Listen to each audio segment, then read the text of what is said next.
श्री स्वामी समर्थ.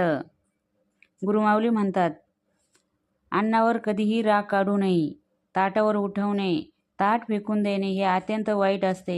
माणसाच्या हातातून कळत न कळत काही चुका होत असतात, पण त्याचा परिणाम मात्र त्रासदायक असतो.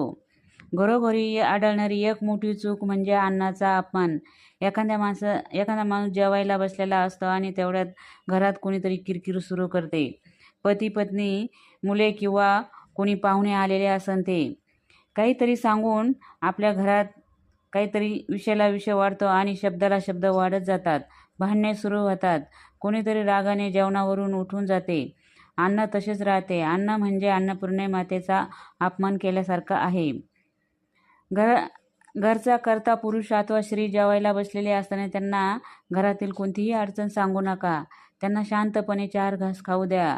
शत्रू जरी काही खात पित असेल